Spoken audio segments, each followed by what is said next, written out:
রাষ্ট্রৈতন চরিতামৃতে পঞ্চম অধ্যায় কলম দিলেন ভগবান পিতা রাত্রি শারদা ফুল্ল মল্লিকা ভিক্ষানন্তে মনোশ্চাক্রে যোগমায়া উপাশ্রিতা।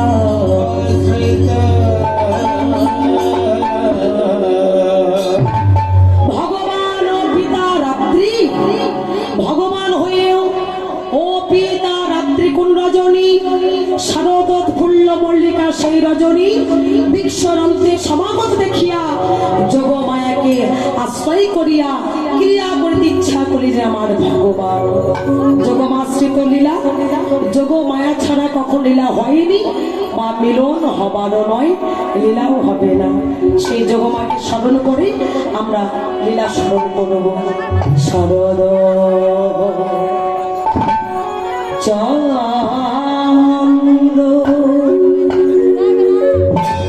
পবন মন্দ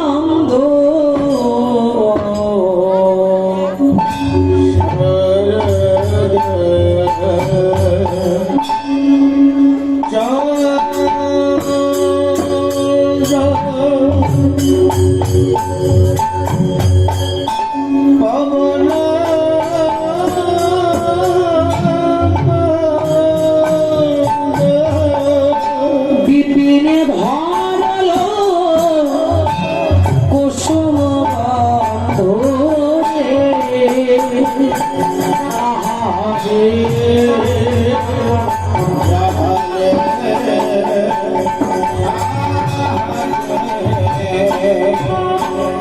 ফুল্ল মল্লিকা মালতী জ্যোতি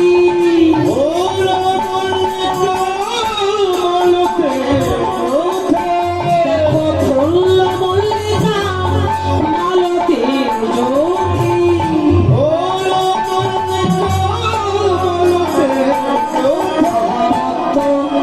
আহামত্ত মধুকার ভারণী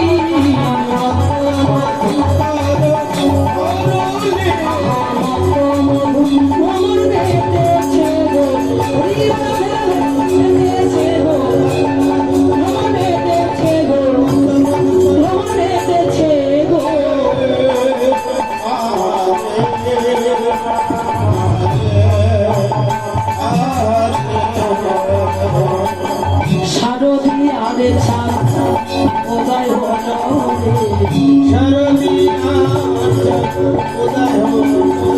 আজি তারার মালা গলায় পড়ে শারদী আরে ছাড় উদয় হরে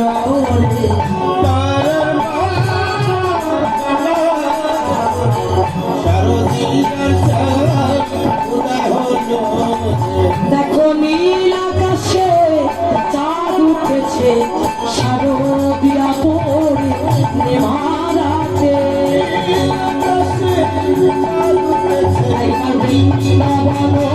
আলো করে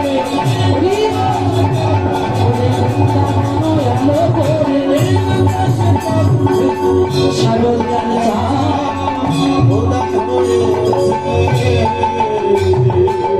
শারদ চন্দ্র পবন মন্দ বিপিনে ভরল কুসুম গন্ধ ফুল্ল মল্লিকা মালতী জ্যোতি মত্ত মধু কর ভরণী রে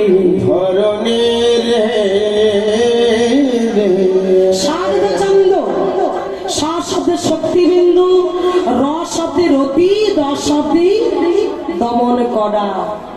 মহাজন বিচার করে বললেন শশারথীকে দমন করিবার জন্য ভগবান শ্রী গোবিন্দ আমার রাস লীলা করলেন। 16 কলা পরিপূর্ণ চাঁদের উদয় হলো। চাঁদ কয়টি? চাঁদ কয়টি বাবা? বাবা তোমাদের এলাকায় চাঁদ ওঠে না? কয়টি চাঁদ ওঠে? 12 মাসে কয়টা চাঁদ? 24টা। ওর ঘরের চালে করে একটা করে ওঠে। কটা চাঁদ 12 মাসে বলো? হ্যাঁ 12টা। ঠিকই বলেছ। 12 মাসে 12টা চাঁদ, কোন মাসে পূর্ণিমার জ্যোতি বেশি হয়? পদে কি বলেছে? আমাদের পদগুলিকে অনুভূতি করতে হবে। কোন মাসে পূর্ণিমার জ্যোতি বেশি হয়? যে বাবা ঘুমাচ্ছে তাকে বলছি, এই যে ঘুমাচ্ছিলেন এতক্ষণ ধরে, বলো কোন মাসে পূর্ণিমার জ্যোতি বেশি হয়?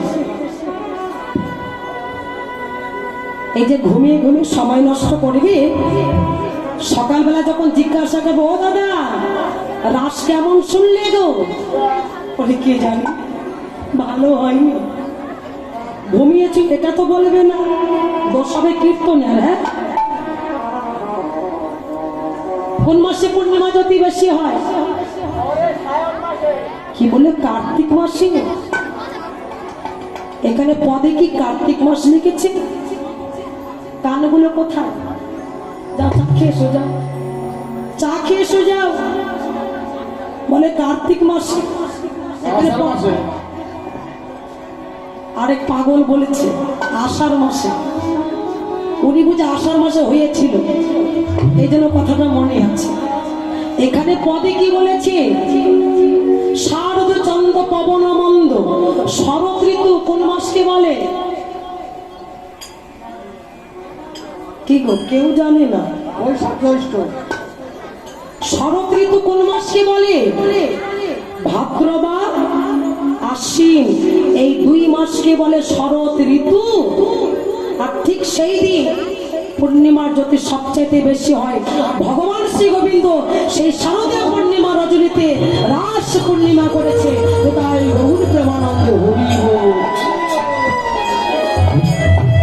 কার্তিক মাসে নয়, আষাঢ় মাসে নয়। শরৎ ঋতু 6টা ঋতু আছে, গ্রীষ্ম, বর্ষা, শরৎ, হেমন্ত, শীত, বসন্ত।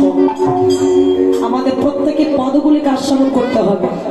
তাই এখানে পদ দিয়ে লীলা করে জীবকে দেখিয়ে দিচ্ছে, হে জগতে যে লীলা শুধু শুনে যেও না, খেয়ে বাড়ি যাও, তাহলে কিছু পাবে। আর শুনে বাড়ি চলে গেলে আমাদের কীর্তন করা জন্ম একেবারে বৃথা হয়ে যায়। শারদ চন্দ্র পবন মন্দ। বাস্তব জগতে চাঁদ হচ্ছে 12খানা, আর অপ্রাকৃত জগতে চাঁদ হচ্ছে 24.5খানা। কি বাবা চাঁদ আছে? আছে, হ্যাঁ, 24.5 চাঁদ নয়, আর অর্ধেক চাঁদ আছে। এই অর্ধেক চাঁদটা আছে বাবার মাথার উপরে, আরে না পকেটে না, মাথায়। হরি বল। গুরুপত্নী বৃহস্পতি চন্দ্রদেবকে অভিশাপ করেছিলেন যে তুমি ধীরে ধীরে শেষ হয়ে যাবে। চন্দ্রদেব পত্নী কতগুলো জানেন? পত্নী মানে বউ। চন্দ্রদেবের বউ কতগুলি জানেন? কতগুলি জানেন না? বউ কয়টা? চন্দ্রদেব বউ কতগুলি?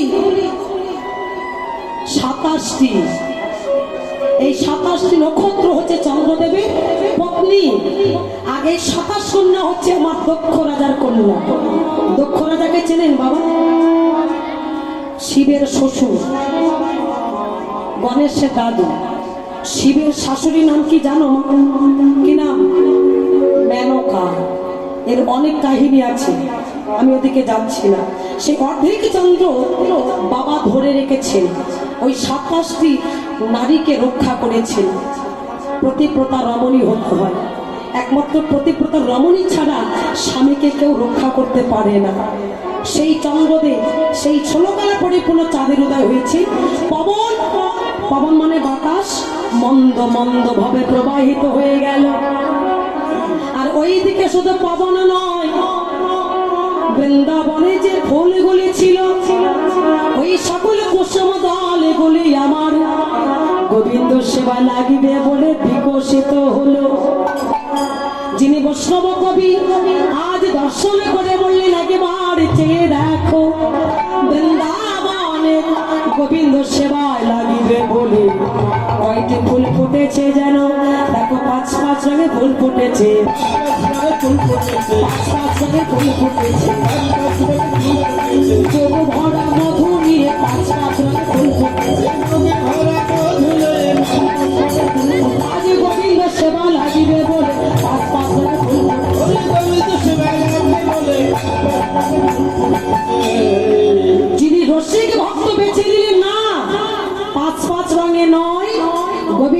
সেবা লাগিবার জন্য দেখো তিনটে রঙের ফুল ফুটেছে, তিনটে রঙের ফুল ফুটেছে। আমার গোবিন্দ সেবা লাগিবে বলে তিনটে রঙের ফুল ফুটেছে।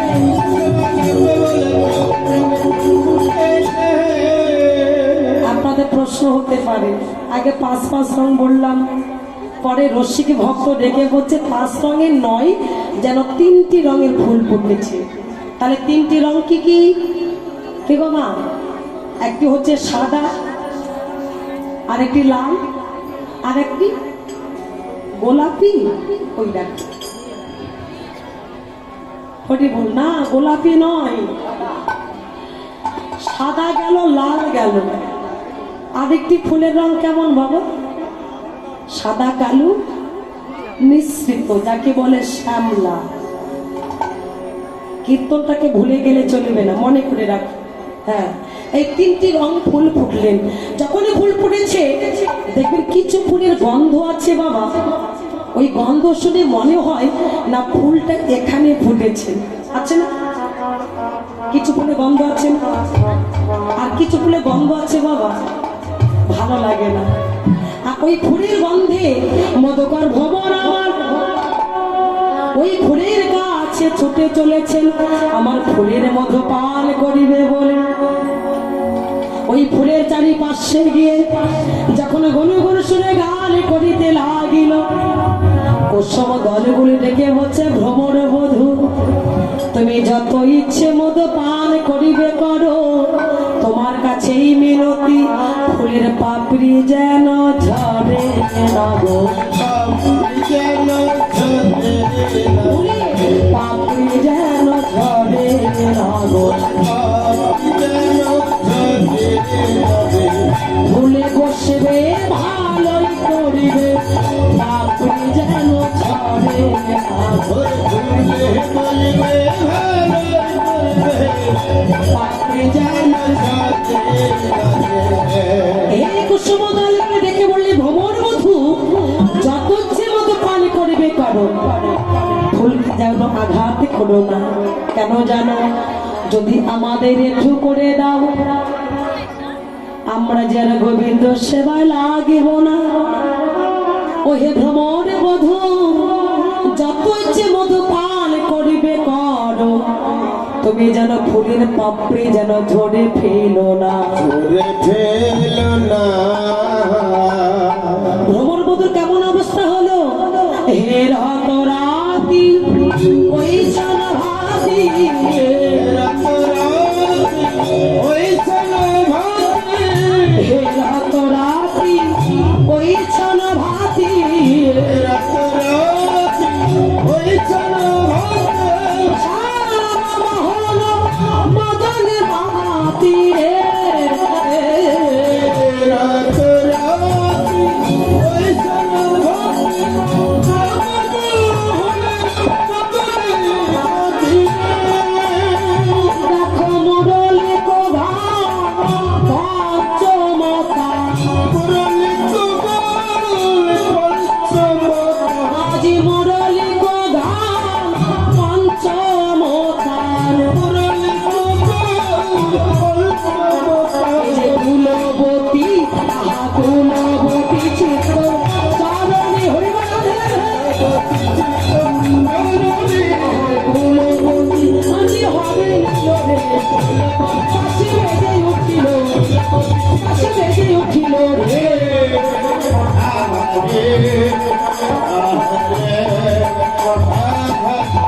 পঞ্চমতানে যখন বার্ষিক ধ্বনি হল, মদন আমার মদনে মা দিলেন।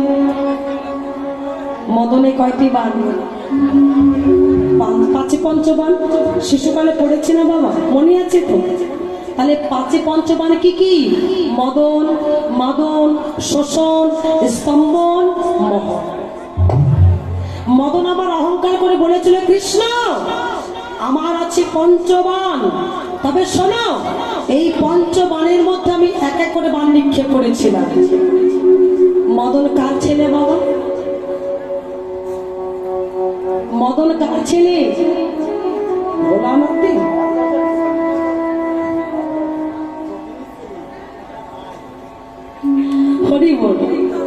মদন ভোলানাথের ছেলে? আমার এই ছোট ভাই বলছে ভোলানাথের ছেলে না, শুনে যাও। মদন হচ্ছে ব্রহ্মপুত্র। ব্রহ্মা বর দিয়েছিলেন, 5টি বাণ বর দিয়েছিলেন। তো ডেকে বলেছিল মদন, বাবা তুমি যখন আমাকে এই 5টি বাণ যখন আমাকে দিলে, আগে তোমাকে পরীক্ষা করে দেখি। হরিবল। এবার কি করেছেন মদন? আমার প্রথম বাণ মেরেছে তার বাবাকে, আর ব্রহ্মা আমার নিজ কন্যা সন্ধ্যার আকৃষ্ট হয়ে গেল। তাই সন্ধ্যা অন্ধকার, সন্ধ্যাবেলায় কিছু দেখা যায়? দেখা যায় না। তাহলে 1টি বাণ চলে গেল। এবার কয়টি বাণ আছে? 4খানা বাণ। এবার দ্বিতীয় বাণ মারলেন দেবরাজা ইন্দ্রের উপর। ইন্দ্রদেব গুরুপত্নী অহল্যার সতীত্ব নাশ করেছিল। গৌতম মুনি তাকে অভিশাপ দিয়েছিল। চারিদিকে ঘুরে বেরিয়েছিলেন, সর্বঙ্গে ভব চিহ্ন হয়েছিল। এখানে সেখানে লুকিয়ে থাকতো, কাউকে মুখ দেখাতে পারতো না। কলিজীবের মাঝে একটি ফল ওই চিহ্নগুলোকে ধারণ করেছে। সেই ফলটা কি? কি ফল? হ্যাঁ, আঙুর ফল। আঙুর ফল। তাহলে কি বাবা? কাঁঠাল। দেখেছি কাঁঠাল বাবা। এই তুমি কি বাবাদের পাগল পেয়েছো? হ্যাঁ, আঙুর ফল, কাঁঠাল। আরে না, আনারস। আনারস খেয়েছেন বাবা? কেমন লাগে খেতে? এদিকে পাওয়া যায়? টক মিষ্টি লাগে না? ওই যে বলছে ঝাল লাগে। যার যখন বদনটা তেমনই লাগবে। আনারস কলিজীবের মাঝে সেই আনারস, সেটা কি? হরি নামামৃত রস কলিহত জীবিক উদ্ধার করিবার জন্য এনেছেন। তাই গৌর কেমন একেবারে হরিব। কয়টি বাণ গেল? 2টো বাণ গেল। এবার 3য় বাণ মেরেছিলেন চন্দ্রদেবকে। গুরুপত্নী তারা দুটো আকৃষ্ট হয়েছিল। 3টি বাণ চলে গেল। এবার 4র্থ বাণ মেরেছিল ওই ভুরি মোটাকে। ভুরি মোটাকে বাবা ভোলানাথ। বাবা ভোলানাথ কোথায় যেত বাবা? বোম্বে। এই বাবা ভোলানাথ বোম্বে যেত? কোথায় যেত বাবা ভোলানাথ? শ্রীমদ ভাগবত বলেছে, আমি বলবো না। যেটা শাস্ত্রে বলেছেন আমি সেটাই বলবো। শ্রীমদ ভাগবত প্রমাণ আছে। তাহলে বাবা ভোলানাথ কোথায় যেত? কুচনি পাড়ায়। ওমা, তাই দুর্গা কি করেছিলেন? কুচনির সাথে বসেছিল না, আর ওই কুচনিদের মুখে একবার লাথি মেরেছে। দেখবেন এই জগতের মাঝে আছে, আমি আপনাদের বলছি না। এবার 1টি বাণ আছে। হে কৃষ্ণ, এই 1টি বাণ তোমার জন্য যথেষ্ট। চৈতন্য চরিতামৃতে কবিরাজ গোস্বামী কলম দিলেন, বৃন্দাবনে অপ্রাকৃত মদিন নবীন মদন কাম বীজ কাম গায়ত্রী যার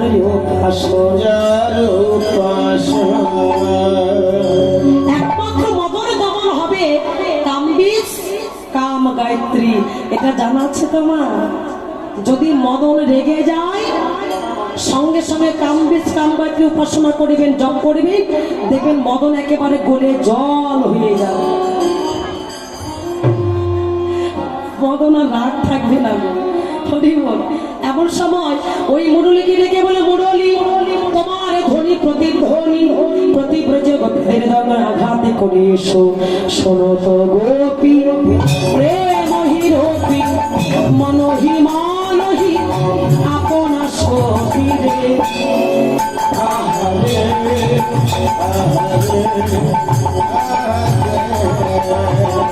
তাহি চলা তো যাহি বলো,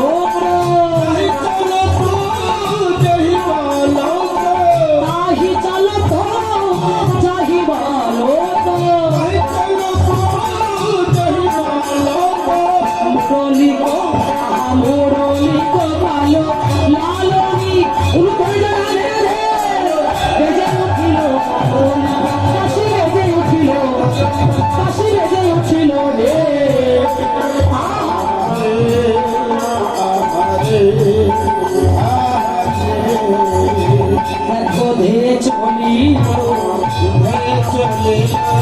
ব্রজগোপী আমার হে চলিল ওই মোহন মুরলী ধ্বনি শ্রবণ করে ব্রজগোপী আমার হে চলিল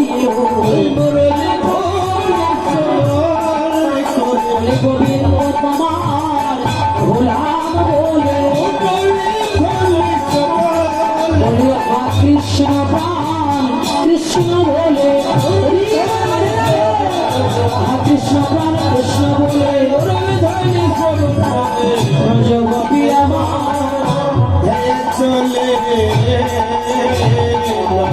ললিতা বিশাখা আমার ওই রাধারানীকে ডেকে বললেন অগরাধে একবার চেরা বৃন্দাবনে গোবিন্দের রাসের বাঁশি বেজে উঠেছে চল আমরা মহারাসে যাই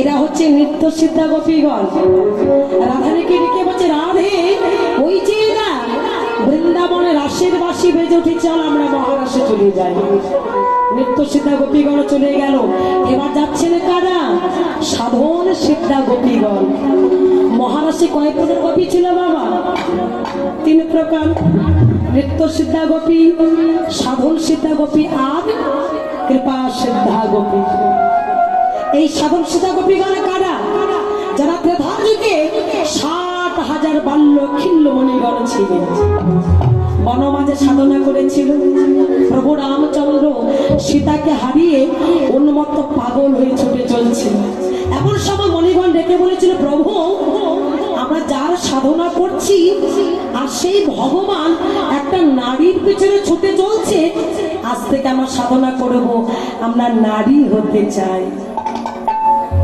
ভগবান এসে বর দিলেন হে হে মণিগণ বলো কি বর চাও বলে এই বর দাও আমরা নারী কুলে জন্ম হয় ঠিক আছে তোমাদের মনোবাসনা পূর্ণ হবে আর কিছু চাইবে দয়াময় আমাদের মনোবাসনা তোমাকে পূর্ণ করতে হবে এ কি বলছো তোমরা 60,000 গোপী আমি একজন পুরুষ আমি তোমাদের মনোবাসনা পূর্ণ করবো কেমন করে শুনেছি ভক্তের অধীন ভগবান ভক্ত যাহা চাই ভগবান ভক্তের মনোবাসনা পূর্ণ করে তাহলে কেন পারবে না ভগবান প্রতিশ্রুতি দিয়েছিলেন যাও কথা দিলাম তোমরা নারী কুলে জন্ম পাবে আর তোমাদের মনোবাসনা পূর্ণ করব এই যুগে নয় আগত দাপর যুগে কৃষ্ণ অবতারে শারদীয়া পূর্ণিমা রজনীতে আমি যদি বাঁশি টানা আহ্বান করে তোমাদের বনমাঝি নিয়ে আসবো সবাই থেকো কান পেতে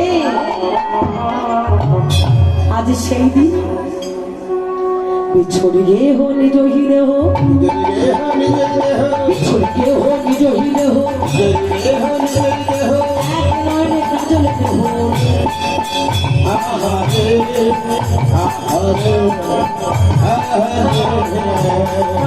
বাহিরঞ্জিতা কম করে বাহিরঞ্জিতা কম করে এক ভালো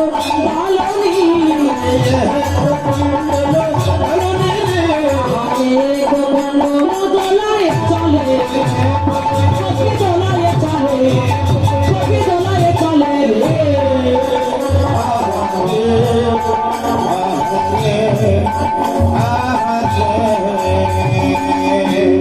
সাধন সিদ্ধা গোপীগণ হা কৃষ্ণ প্রাণ কৃষ্ণ বলি এক কর্ণে কঙ্কন পড়ে এক কর্ণে কুণ্ডল পড়ে এক নয়নে কাজল পড়ে এক চরণে নুপুর পড়ে হা কৃষ্ণ প্রাণ কৃষ্ণ বলে ছুটি চলিল চলিল এবার যাচ্ছেন কারা কৃপা সিদ্ধা গোপীগণ আমার বৃন্দাবনে যারাই আমার যমুনার কুলে মা কাত্যায়নী ব্রত করেছিলেন মা কাত্যায়নীকে জানো মা কাত্যায়নীকে গো মা ষষ্ঠী মা কাত্যায়নীকে দুর্গা গানে সাজানো নীতি নয়ন ধারিণী কে পবনা ছেড়ে নাওয়া। তার কৃষ্ণ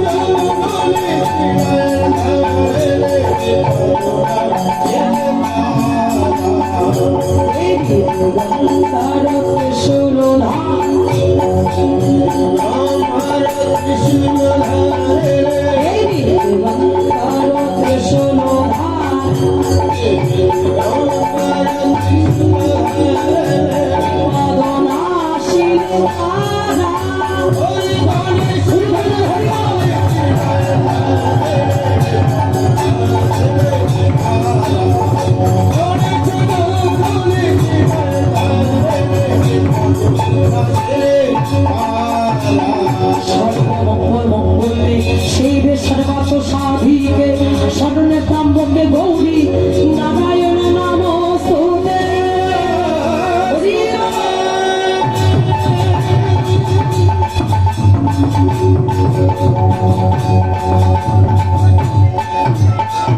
হে বুঝি লালনাগণ, বলো তোমরা কেন ডেকেছ? মা, এই বর দাও নন্দের নন্দন শ্রীকৃষ্ণকে যেন আমরা পতি রূপে পাই। ঠিক আছে, তোমাদের মনোবাসনা পূর্ণ হবে। বর্দে চলে গেল। গোপীগণ কি করেছিলেন? মনের আনন্দে বসনগুলিকে খুলে রেখে শ্রী যমুনায় জলে খেলি করেছিল। আর ভগবান কি করলেন? পবন, পবন কি? বাতাস, চলে এসো। আর অমনি পবন চলে এসেছে। পবন, আমাদের ব্রজগোপীগণের ওই বসনগুলো নিয়ে তুমি গাছের ডালে তুলে দাও। আর অমনি গাছের ডালে একেবারে তুলে দিয়েছে। গোবিন্দ আমার কদম বৃক্ষে ডালে বসে বাঁশি ধ্বনি করতে লাগিলেন।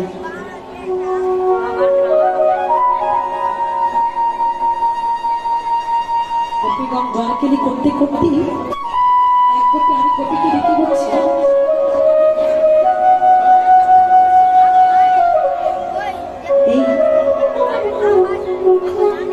গোপী তো বাঁশি বাজাচ্ছে, শুনতে পাচ্ছিস? একই ও গোপী, আমাদের বসন কোথায় গেল? একটা বসন নয়, সব একেবারে গাছের ডাল। একই ওই দা গাছের ডাল। ও গোপী, ওই লাল বসনটা তো আমার। ও গোপী, তোমার বসন কই?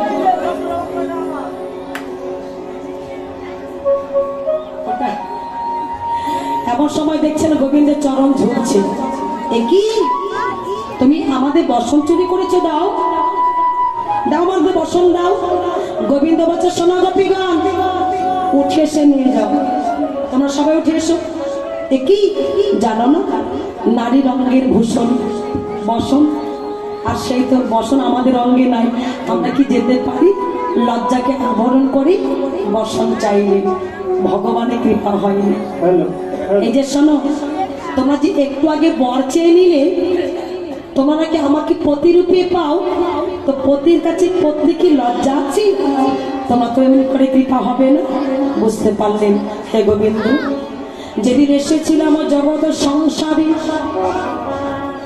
সেদিন তো বসন ছিল না, সব কিছু পড়ে থাকিব। আমি যাব তোমার কাছে, তোমার কাছে চলে যাব, সেদিন তো আমাকে বসন পাবে না। এ দয়াময়, তুমি যা দিয়েছো তুমি সবই কিছু ফিরে দাও। গোবিন্দের চরণে আত্মনিবেদন করলে। কোন কোন গোপী ছিল আমার প্রতি অন্নদানে, পতির কোন কোন গোপী ছিল পতির শয়নে, কোন কোন গোপী ছিল আমার শিশু দুগ্ধদানে। শিশু দুগ্ধ দানে।